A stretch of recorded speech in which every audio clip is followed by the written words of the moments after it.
The central claim of Christianity is that Jesus is the Son of God, that he is fully divine and fully man, and that as the God-man, he was able to die for the sins of the world, that he provided divine redemption.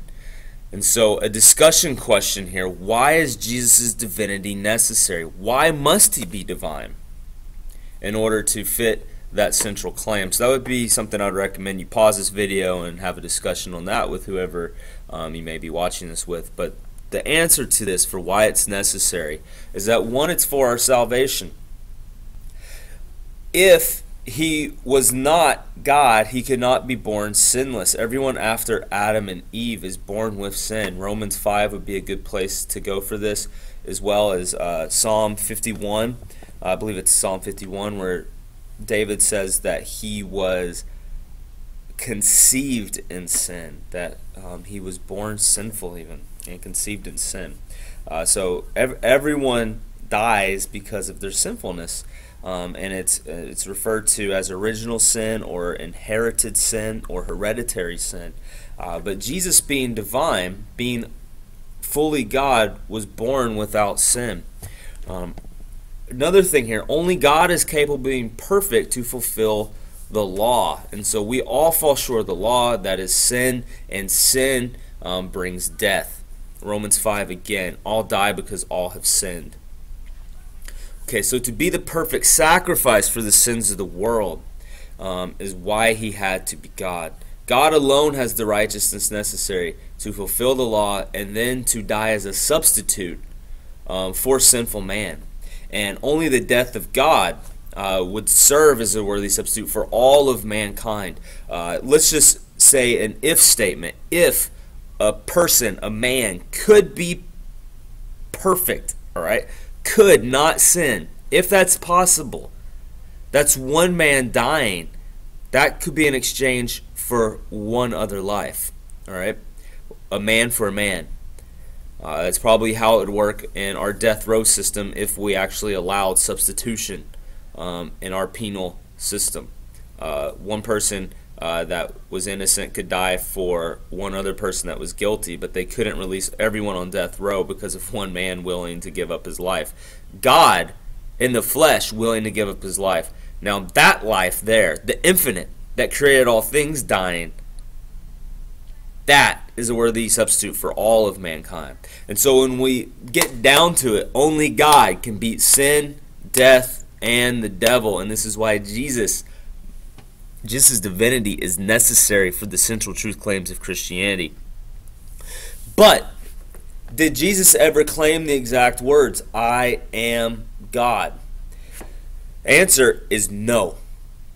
All right? And so you need to have an explanation for how we can say Jesus is God. The first time I encountered this was with a Muslim.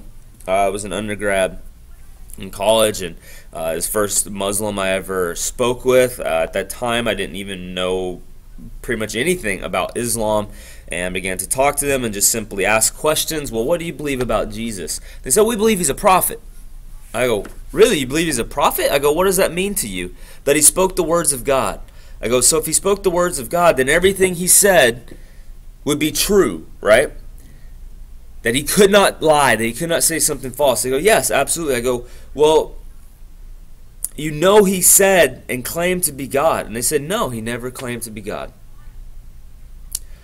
And I said, no, he did. And they said, no, he didn't. And I am kicking myself a little bit in hindsight, because at the moment when he said this, I actually didn't know where to go to in the Bible to point out that Jesus claimed to be divine. That wasn't something I had memorized. And we really should have an explanation for this when people bring up, well, no, he never said that he was God. And that what they'll try to argue is he never said the exact words, I am God.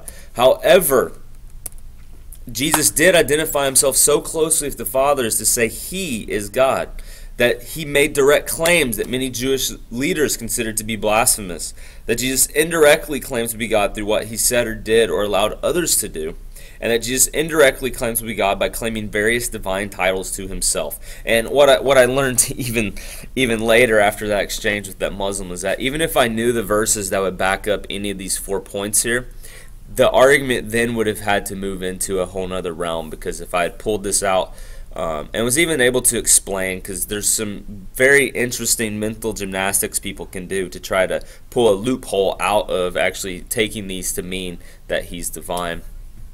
But if I had actually used these and got past any arguments of interpretation, it then would have fallen down to, well, the Bible's been corrupted. He didn't actually say this. What was recorded here is not something he actually spoke himself. All right, and then from there you have to show why the Bible is trustworthy in terms of that Jesus actually said these things, that the words have been transmitted to us accurately and have not been changed or corrupted through the sands of time. All right, so this is all a large piece. This is one small piece of a bigger puzzle.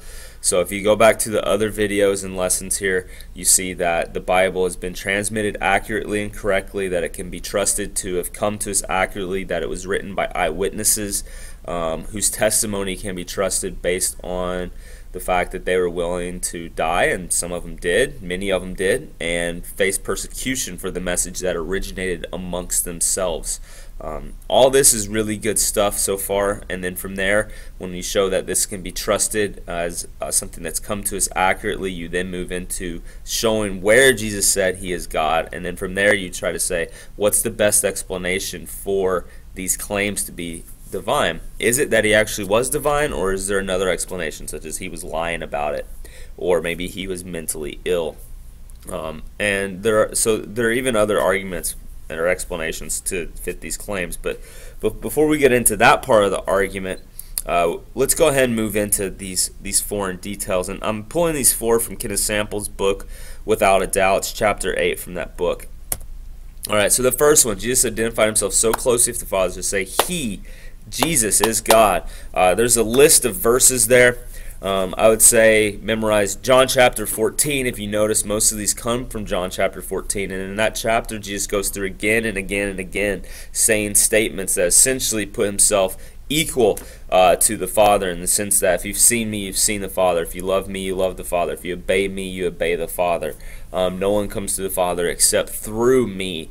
A lot of interesting things along that line found just in John chapter 14, so you could pull that one out and have it memorized. But then you can see there are some others there: Mark 9:37, John 5:23, and John 15:23. I encourage you to pause these, look those verses up, see for yourself, does it match? Is Jesus identifying himself so closely with the Father as to say that he himself is divine? The second one, Jesus made direct claims that many Jewish religious leaders considered to be blasphemous. I think these are really good go-to verses.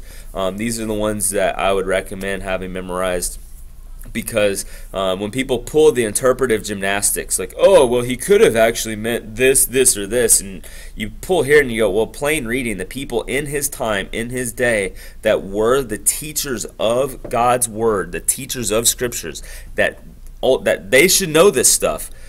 Their interpretation of what he was saying is that he was in fact claiming divinity, and that these claims were blasphemous, and that he should be put to death for it. And ultimately that's what they did put him to death for: blasphemy. When they tried to sales pitch it to the Romans for why he needed to be put to death, they had to bill it as insurrection, right? Rebelling against the Roman Empire. Third point here, Jesus indirectly claimed to be God through what he said or did or allowed others to do, such things as receiving worship from others, encouraging people to pray to him, to present the requests to him, requests that only God could fulfill, as well as forgiving people's sins. I forget if I mentioned that one. But people coming to him and praising him and worshiping him and bowing before him. Things like this you don't do unless you're a God. And finally here, Jesus indirectly claimed to be God by claiming various divine titles to himself, namely Son of God and Son of Man. And these come from the book of Daniel. If you look up Son of Man in Daniel, you will see that the Son of Man does some pretty amazing stuff, like riding on the clouds, that he can enter into the throne room of God and live and communicate with God. These are things that only someone who is God can do, because from the Old Testament scriptures, they clearly could see that anyone that saw God face to face would die, and that that type of communion just wasn't possible for sinful man.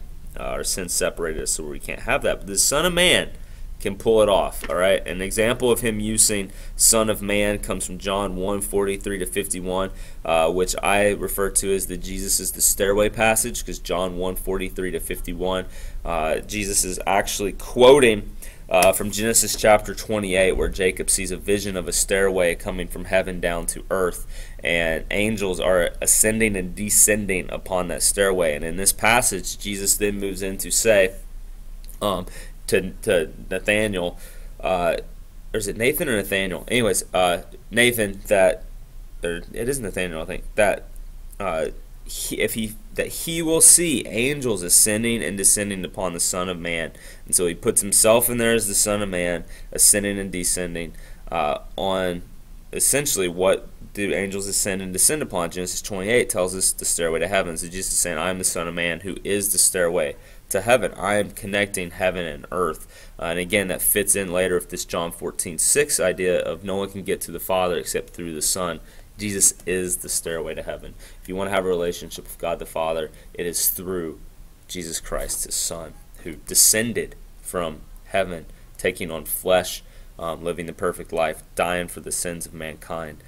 It is through him that we can enter into the court of the King. If the Son of Man can do it, and he's with us and we're with him, then we also can enter into that presence of God, which is really good news for all of us. And then we have to just know, though, that a lot of people don't automatically take these quotes and say, oh, cool, Son of Man, best answer, all right? And so we need to do what's called abductive reasoning. Abductive reasoning looks for an explanation for an event or series of facts. This approach should consider all options and then weigh which one is most probable. So what event or series of facts are we examining in this case for Christianity? Namely, it's the resurrection of Jesus Christ and the Bible. What does the Bible claim about Jesus?